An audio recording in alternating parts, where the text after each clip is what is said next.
Okay, we should be live right now. Okay. And there's your frame. And Okay. my name is Eugene Driscoll. I'm here with Sal Chieffalo, the chairman of the Danbury Town Republican Party. And I just wanted to ask you, first of all, how's the day going? Are you getting reports of high voter turnout? Yeah. So far, we've had actually very early in the morning, 6 o'clock. We heard of pretty long lines. People wanted to get in right away. And it's been consistent throughout the day, but the good thing is people have been able to get through. So far, everybody we've heard that have been out to the locations, they're getting in. There aren't long waits in the lines or anything like that. So far, so good. And even I heard it at 6 a.m. this morning, even when the lines were they still 50 went. people deep, exactly. It was no more than exactly. a 15, 20 minute Yep, wait. yep. So, Did that surprise you? Were you worried about? Yeah, we were a little worried, because everyone's talking about what a huge voter turnout there's going to be. I think, with the new voting system, things run a little smoother than they have in the past, and this is our second election cycle now with this, so that's running well. And we'll see after work, 6 o'clock when everyone starts coming out of work, how everyone's going to handle things. But so far, what we've seen is any indication we should be in good shape. And as a party chairman, you're relatively new in terms of... Yes, I just came on board March of this year. I actually ran for the 6th Ward last election cycle. I just moved back to Danbury a few years ago with my wife and daughter. I grew up in Danbury, a lifelong resident. I wanted to get involved, and a great way to get involved is being on the town committee. And it looks like kind of harried. Like this is what are you doing today? You're kind of, just now you prepared 100 lunches. It looked like. That's exactly it. Right now, where do those go?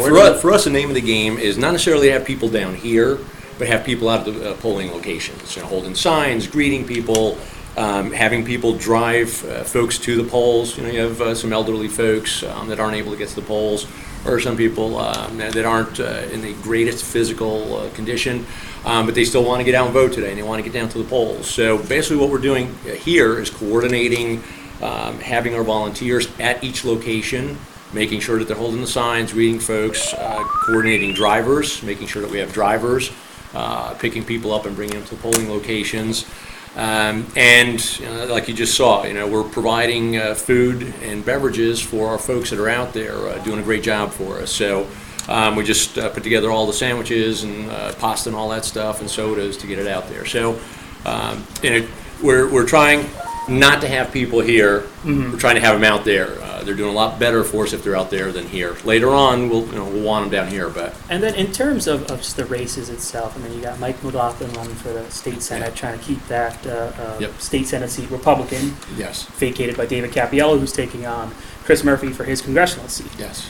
And it seems that it's going to be a tough year for Republicans, at least in Connecticut, because it looks like Barack, if you believe the early reports, he might pull out a win here. How do you try to defend against the Democrats in terms of trying to have McLaughlin win and Cappiello? Well, I don't know a lot when it comes to politics, but I do know one thing that people have said over and over again. All politics is local, and fine. With McCain and Obama, that's probably not within our realm of possibilities in this election cycle, but the candidates that we have running, David and Mike, Roger, Ted, Melanie, Jan, it's local. They know people. And that's after you get past the top of the ticket. Now people are looking and saying, oh, yeah, Dave Cappiello, I know the family, they're a great family. So it's not necessarily that everyone's just going to pull Democrat, or even not necessarily everyone's going to pull Republican. So now it's how much work have they done? Our candidates have really, really worked their tails off. They've been out knocking on doors. They've been making phone calls. They've been getting mailers out. So the top of the ticket isn't necessarily going to be an indication of what happens below on the state level, and even in David's case. David's a fantastic candidate, and he knows a lot of people. His family knows a lot of people. They've got a great reputation. So I'm not looking at judging, and I don't think anybody's looking to judge the under ticket based upon the top of the ticket, because it's all local. Okay. It's all local. So, all right. And like I said, our candidates have been working their tails off. They've gotten incredibly enthusiastic responses when they've been outdoor knocking, when they've been going to events. So And I think people may be surprised at what the outcome is going to be in this election cycle. All right, Sal, those are my questions. Thanks Terrific. for taking a second. I No really problem. appreciate Thank it. you, and feel free. We've got some sandwiches left if you want something. I think I got something coming at the office. Take care. Thank you. All right. Hey, how's everything going? All right, all right.